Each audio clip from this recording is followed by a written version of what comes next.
Digital lifeline Balaji Srinivasan ने वैश्विक शरणार्थी सहायता के लिए क्रिप्टो के रूप में बदलाव का किया आह्वान।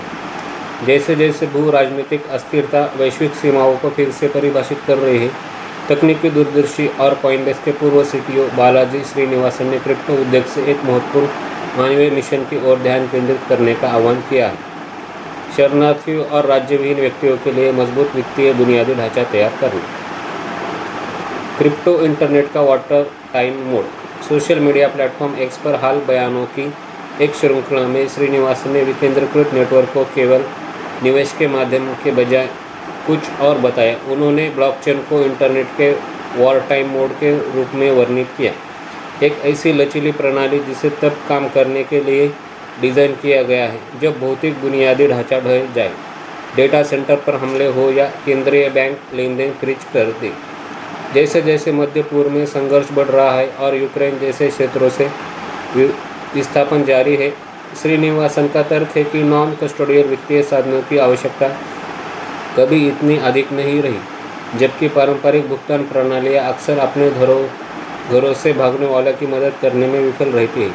सार्वजनिक ब्लॉकचेन बिना किसी केंद्रीय विफलता बिंदु के सीमाओं के पार लेन देन जारी रख सकते हैं। सट्टेबाजों से परे बाजार में एक बड़ी कमी, ये आह्वान 2 सेंट्स के संस्थापक एंडी ड्यूरो जैसे उद्योग विशेषज्ञों की आलोचना के बाद आया है। ड्यूरो ने कहा था कि यह क्षेत्र अक्सर शरणार्थियों की अनदेखी करता है क्योंकि वे जुआ खेलने के लिए लाभदायक उपभोक्ता नहीं है। श्रीनिवासन ने इसका जवाब देते हुए स्टेबल कॉइन्स की सफलता पर प्रकाश डाला, जो पहले से ही लाखों लोगों के लिए सीमा रहित डॉलर के रूप में काम कर रहे हैं। हालांकि उन्होंने जोर देकर कहा कि उद्योग की सट्टेबाजी से आगे बढ़कर आवश्यक सेवाएं प्रदान करनी चाहिए, जैसे विकेंद्रीकृत पहचान (DLD), सत्यापन योग्य क्रेडेंशियल जो किसी मेजबान देश पर निर्भर नहीं होते, सार्वभौमिक वित्तीय पहुंच, ऐसे उपकरण जो भारी वित्तीय प्रबंधों के बावजूद सुलभ रहते हैं। यूएस से पूंजी का पलायन। एक वास्तविक परीक्षण इन उपकरणों की व्यावहारिक आवश्यकता पहले से ही वास्तविक समय में देखने को मिल रही है।